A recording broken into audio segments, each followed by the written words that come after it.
ਜੀ अस्सलाम वालेकुम जनाब मित्रों सज्जनों बेलियो मित्रों की हाल है जी। ਅਸੀਂ ਹੁਣ ਇੱਥੋਂ ਬਾਬੂਸਰ ਟਾਪ ਜਾ ਰਹੇ ਹਾਂ।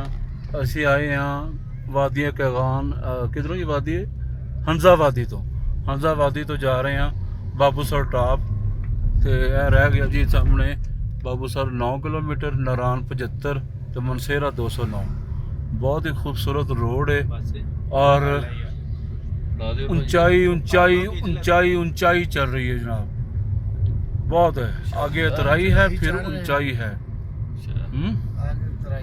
आगे उतराई है फिर ऊंचाई है।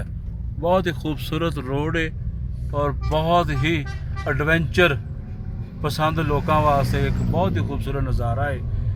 तो कहते 6 बजे तक ना जी बाबूसर टॉप जोड़ा ना ਉਹਦਾ ਗੇਟ ਜਾਂ ਬੰਦ ਕਰ ਦਿੰਦੇ ਆ ਤੇ 6 ਵਜੇ ਤੋਂ ਬਾਅਦ ਉਹ ਨਹੀਂ ਜਾਣ ਦਿੰਦੇ। ਅਸੀਂ ਹੁਣ ਕੋਸ਼ਿਸ਼ ਕਰ ਰਹੇ ਹਾਂ ਕਿ ਅਸੀਂ ਕੋਸ਼ਿਸ਼ ਕਰਕੇ 6 ਵਜੇ ਤੱਕ ਅਸੀਂ ਬਾਬੂਸਰ ਪਹੁੰਚ ਜਾਈਏ। 5:08 ਹੋਏ ਨੇ। ਤੁਸੀਂ ਦੁਆ ਕਰੋ ਅੱਲਾ ਖੈਰ ਕਰੇ ਤੇ ਅਸੀਂ ਉੱਥੇ ਅੱਪੜ ਜਾਈਏ। ਬਾਕੀ ਉੱਥੇ ਪਹੁੰਚ ਕੇ ਫਿਰ ਮਜ਼ੀਦ ਤੁਹਾਨੂੰ ਅਪਡੇਟ ਕਰਦੇ ਹਾਂ।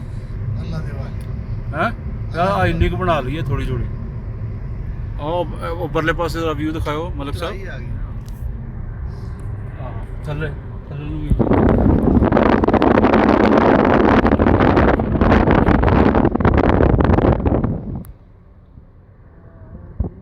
ਬਹੁਤ ਅੱਛਾ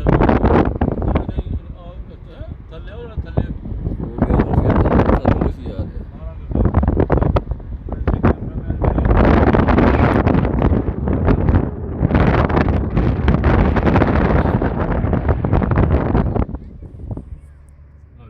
शुक्रिया जी मलिक साहब, बहुत मेहरबानी। अल्लाह जज़ा देवे, तुहानूं हसदे वसदे रहो, गाइदे रहो। हाँ जी देखो जी, ए देखो जी, गड्डी का पूरा जोर लग रहा जी।